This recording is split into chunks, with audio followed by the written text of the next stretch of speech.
காரைக்காலில் நடைபெற்று வரும் பாஜக தேர்தல் பிரச்சார பொதுக்கூட்டத்தில் மத்திய உள்துறை அமைச்சர் அமித் ஷா பேசி வருகிறார். அந்த நேரலை காட்சிகளை பார்க்கலாம்.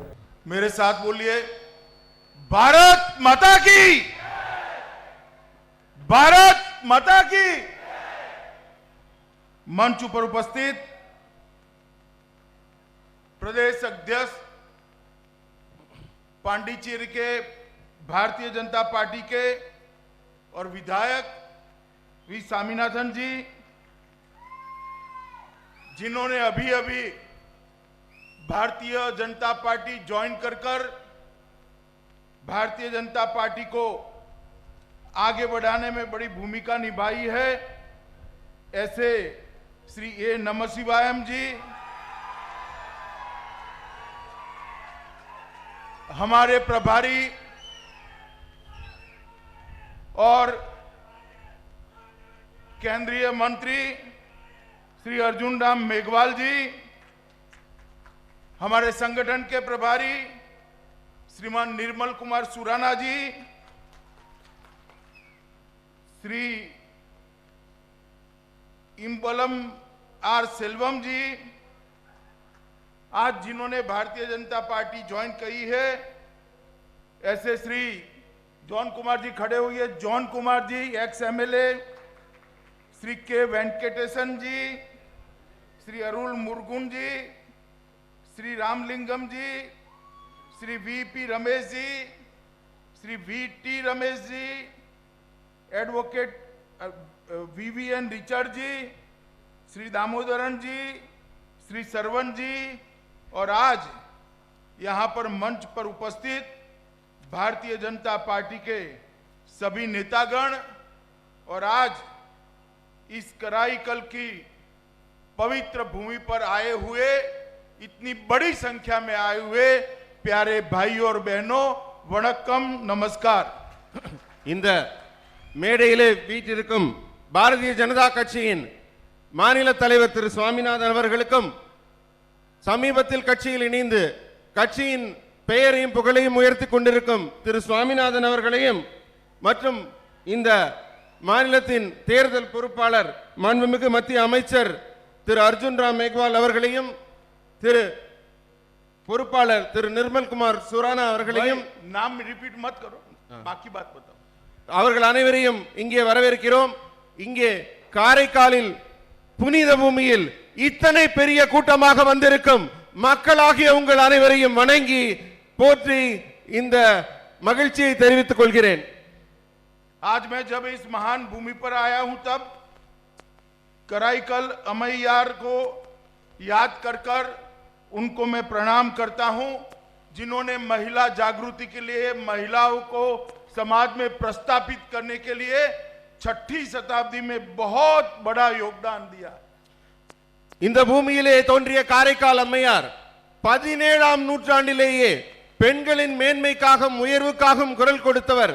காரைக்கால் அம்மையாரை வணங்கி என் உரையை தொடங்குகிறேன். आज जब मैं यहां आया हूं, तब यही विराजमान तिरुनल्लर शनीश्वरन मंदिर के भगवान शिव को भी प्रणाम कर मैं मेरी बात की शुरुआत करना चाहता हूं. இங்கே தர்ப்பணேஸ்வரர் கோவிலில் நிறைந்திருக்கும் திருநள்ளாறு சனீஸ்வர பகவானையும் வணங்கி போற்றி என் உரையை தொடங்குகிறேன். मित्रों, ये पांडिचेरी की भूमि, पुदुचेरी की भूमि बड़ी पवित्र भूमि है. यहां पर कई बार महाकवि सुब्रमण्यम भारती ने भी लंबे लंबे समय तक निवास किया, और श्री अरविंदो ने भी जब आध्यात्मिक यात्रा शुरू की तो पुदुचेरी को ही पसंद कर अपना आगे की जीवन की यात्रा को इस स्थान पर करने का निर्णय किया. காரைக்காலின் புனித பூமி புதுச்சேரியிலேதான் மகான்களும் பிரபல சித்தர்களும் தோன்றி இருக்கிறார்கள், வாழ்ந்திருக்கிறார்கள். மகாகவி பாரதியார் இங்கேதான் நீண்ட காலம் வாழ்ந்திருக்கிறார்.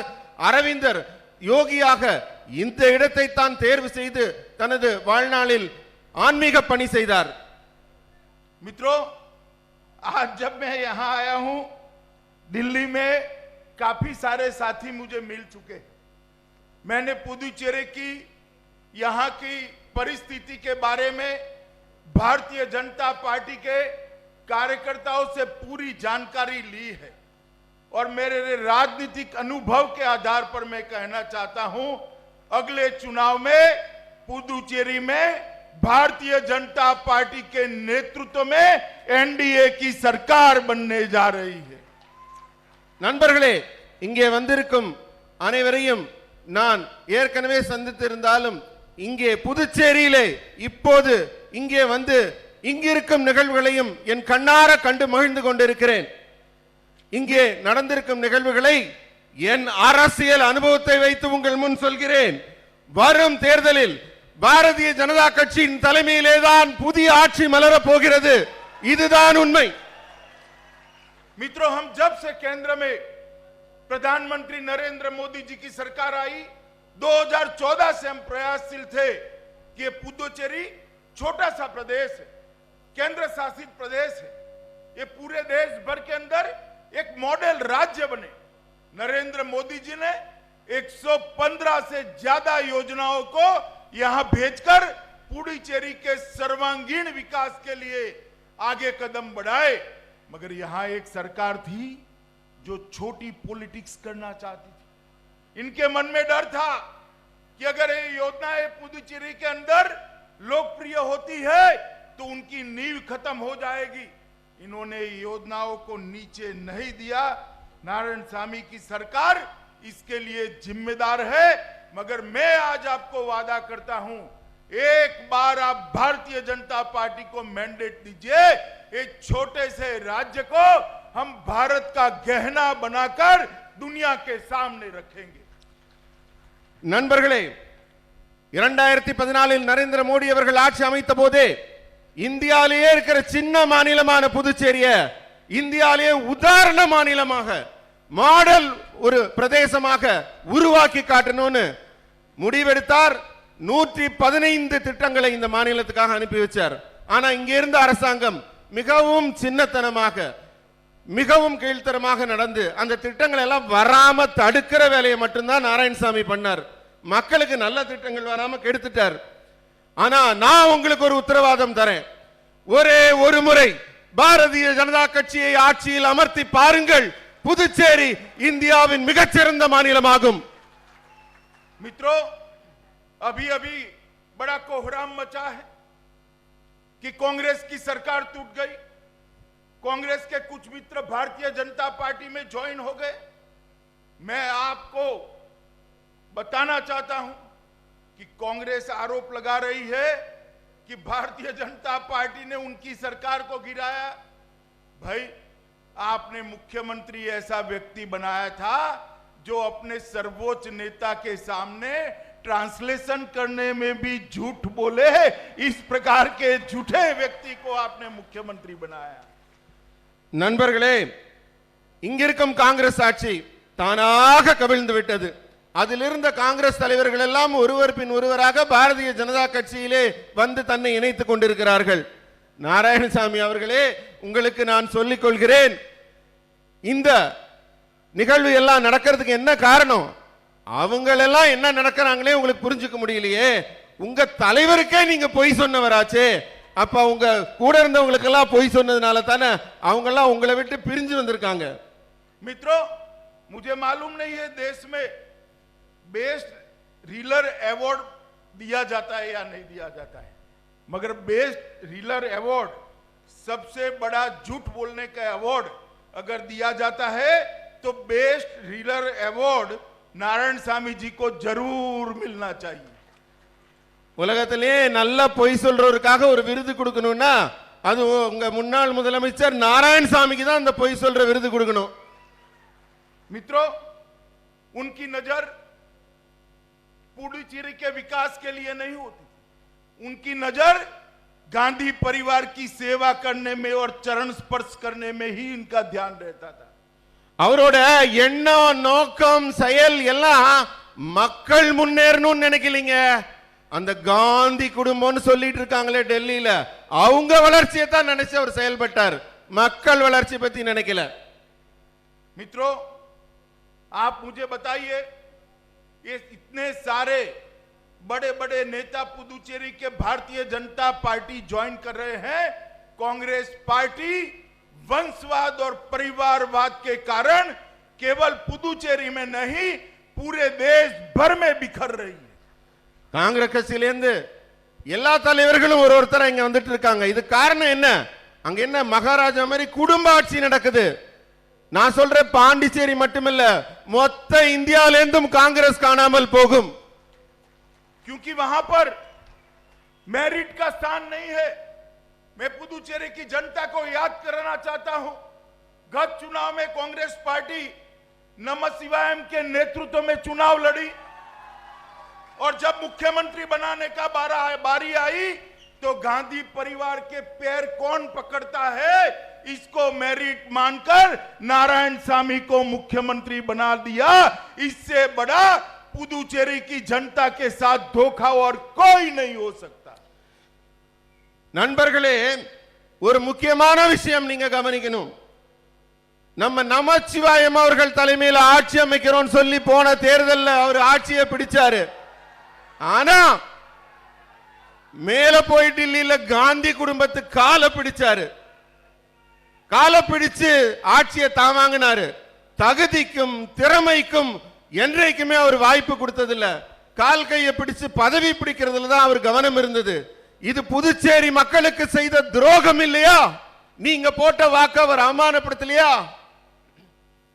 मित्रों, यहां पर इस छोटे से प्रदेश में भ्रष्टाचार की गंगा को बहाने का काम ये नारायण सामी सरकार ने किया। இங்கே ஊழலை மட்டும் வளர்க்கும் ஒரே வேலையை தான் அவர் உருப்படியா செஞ்சிருக்காரு. धोती साड़ी स्कैम 15,000 करोड़ जो भारत सरकार ने यहां सीधे भेजे। मैं आज आप लोगों को पूछना चाहता हूं, आपके गांव में ये 15,000 करोड़ रुपया आया है क्या? புதுச்சேரியின் வளர்ச்சிக்காக மத்திய அரசு நாராயணசாமியின் அரசுக்கு 15,000 கோடி ரூபாய் வழங்கி இருக்கு. அதெல்லாம் முன்னுக்கு வரணும்னு. ஆனால் நீங்க சொல்லுங்க, உங்க ஊர்ல எல்லாம் அந்த பணத்தோட வளர்ச்சியோ திட்டங்களோ வந்து சேர்ந்திருக்கா? आया है क्या? வந்திருக்கா? பதில் சொல்லுங்க. तो मोदी जी ने भेजा हुआ 15,000 करोड़ कहां गया? ये नारायण सामी ने ये 15,000 करोड़ रुपया कट मनी कर गांधी परिवार की सेवा में दिल्ली भेज दिया। 15,000 கோடி ரூபாய் கொஞ்சம் இல்ல, டெல்லி கொடுத்தது. அந்த பணம் உங்க மக்களுக்கு திட்டமா வந்து சேரலன்னா வேற எங்க போய் சேர்ந்திருக்கும்? டெல்லியில காந்தி குடும்பத்துக்கு அதெல்லாத்தையும் திருப்பி விடுற வேலையை தான் இவர் உருப்படியா பண்ணியிருக்காரு. மக்களுக்கு மத்திய அரசு கொடுத்த பணத்தை கூட கொண்டு சேர்க்க முடியாத முதல்வர் தான் இங்க இதுவரை செயல்பட்டிருக்காரு.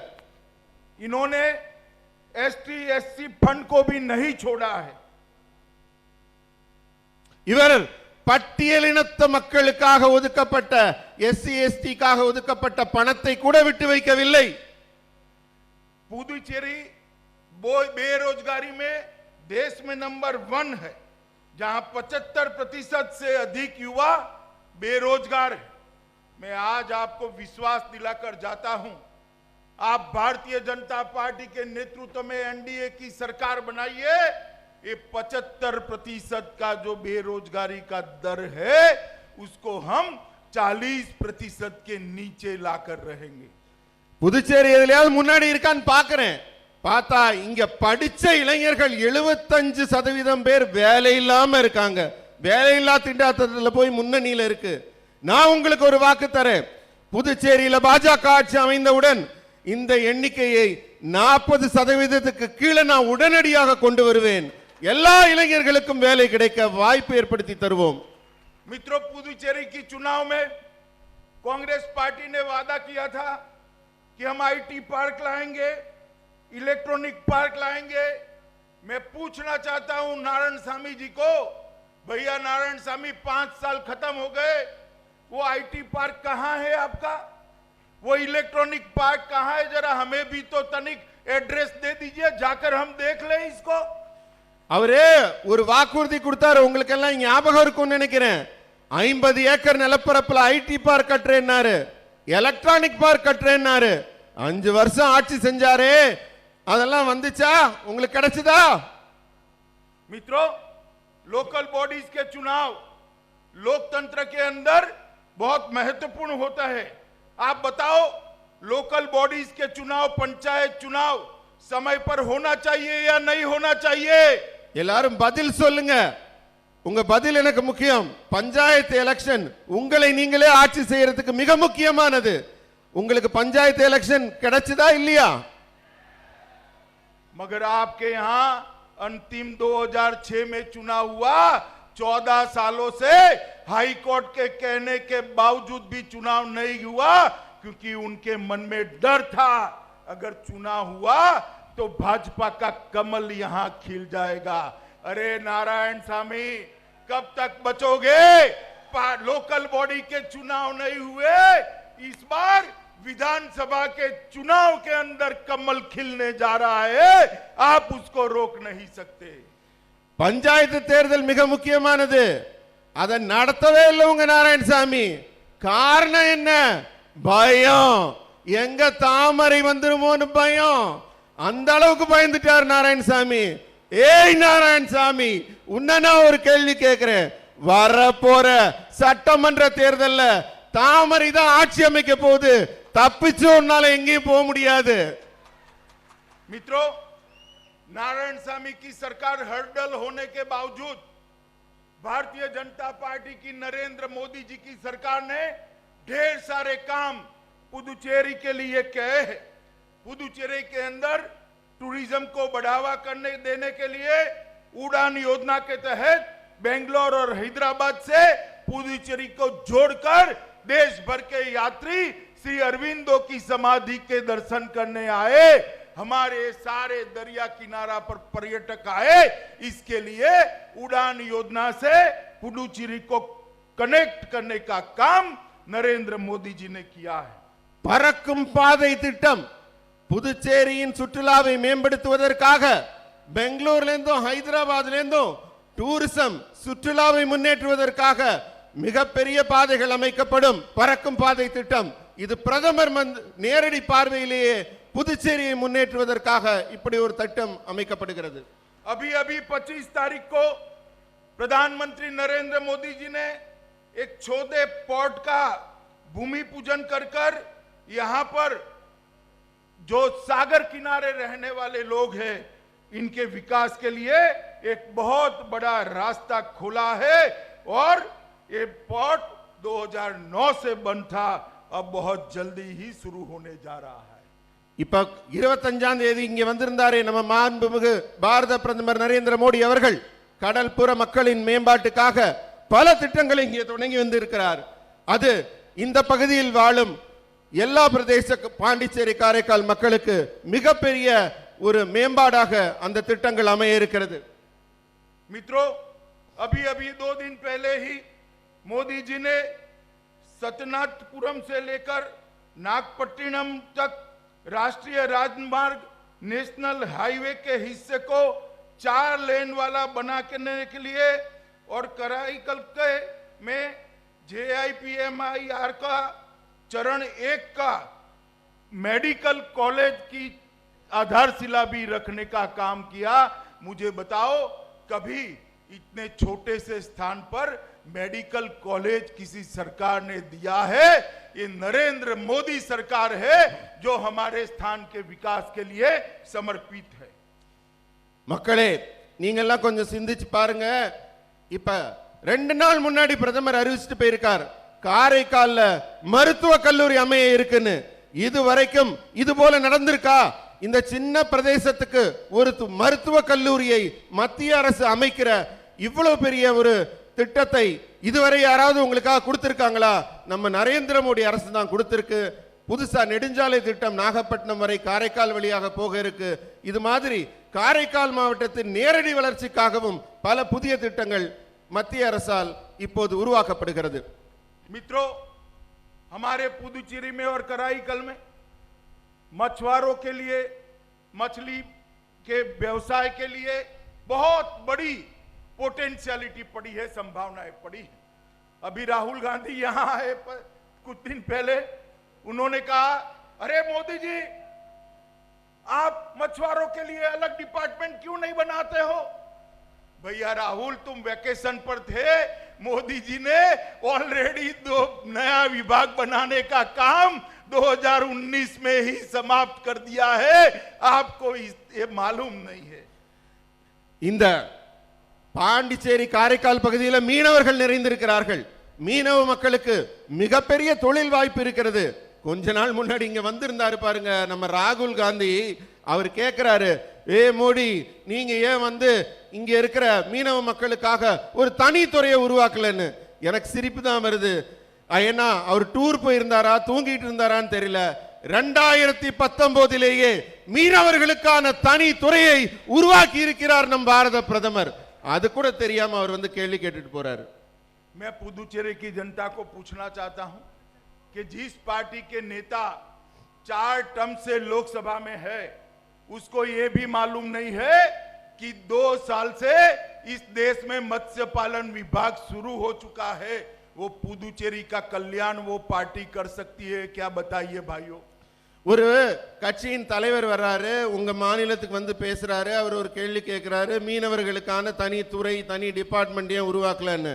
2 வருஷமாக மீனவர்களுக்கான தனி அமைச்சகமே நடந்துட்டு இருக்கு.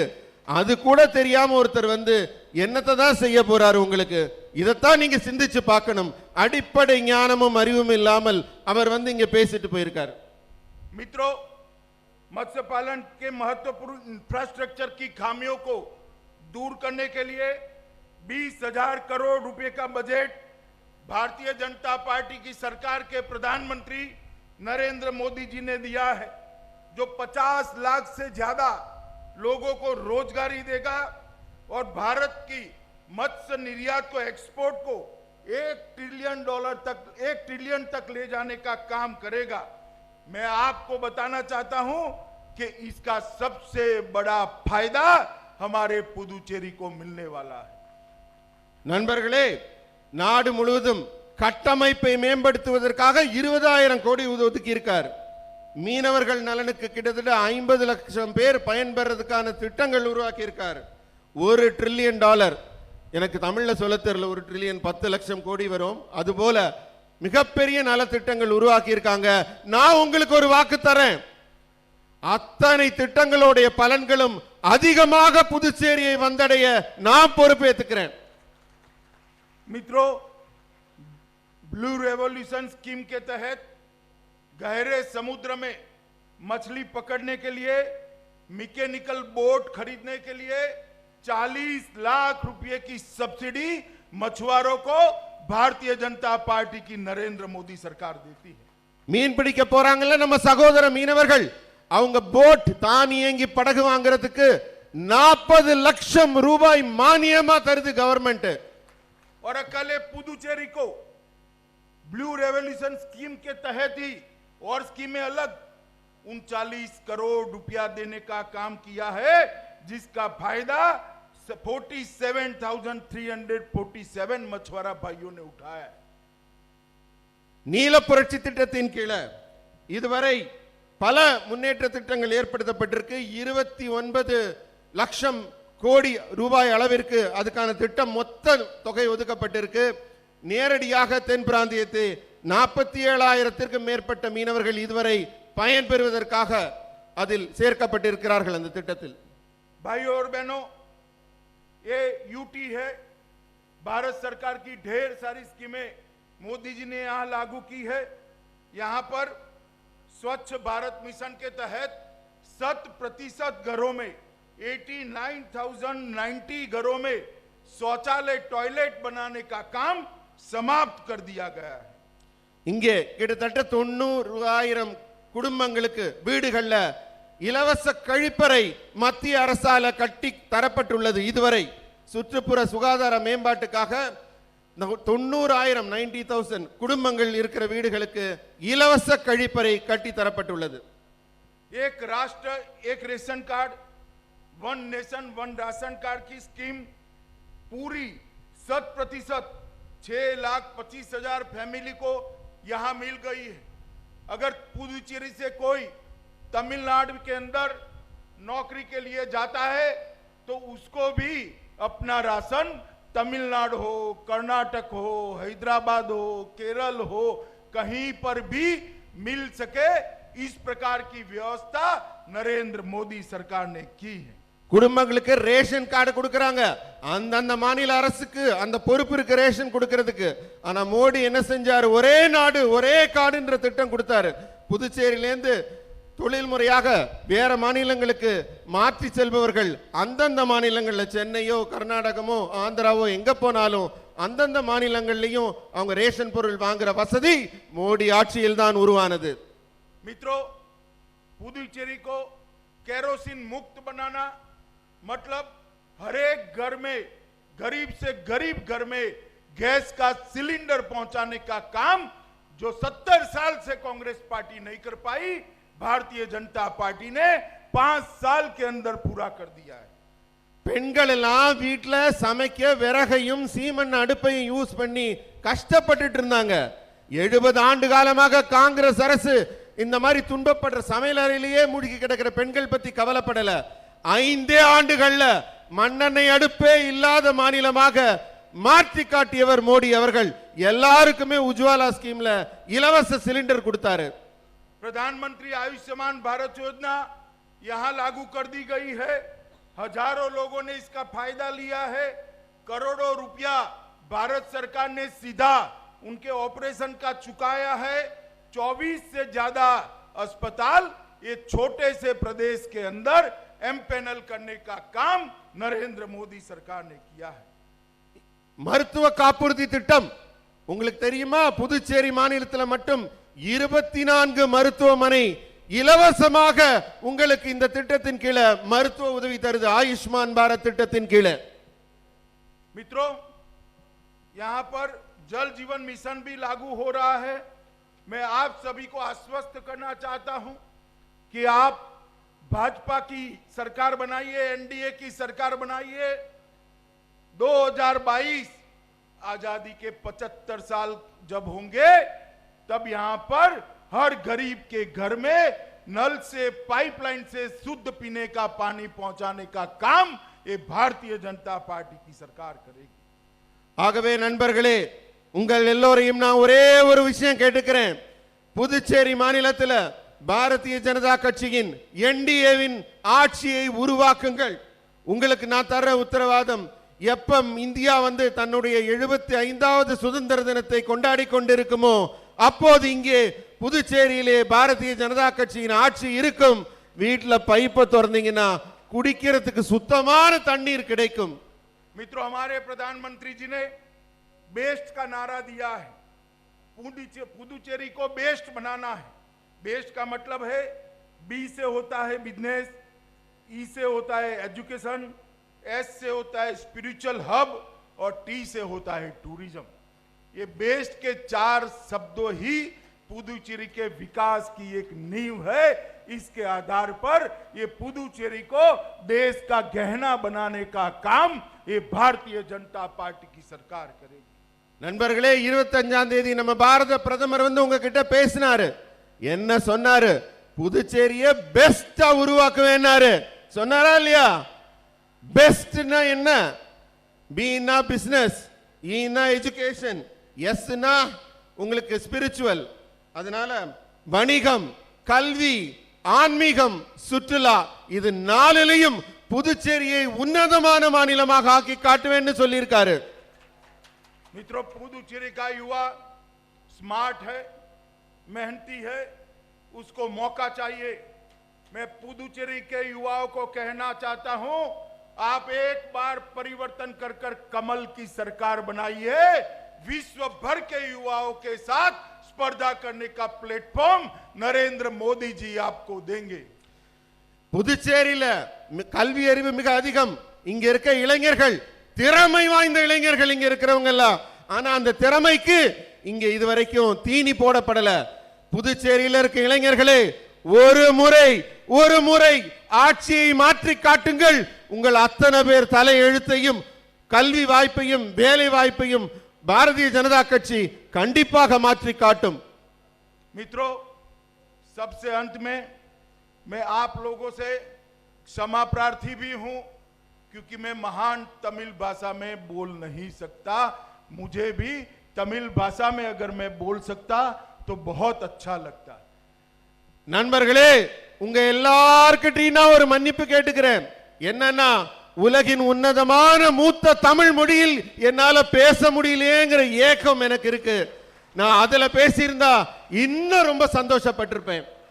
मगर आज मन की बात में हमारे प्रधानमंत्री जी ने कहा है कि वो सीएम थे तब भी तमिल सीखना चाहते थे, व्यस्तता के कारण सीख नहीं पाए।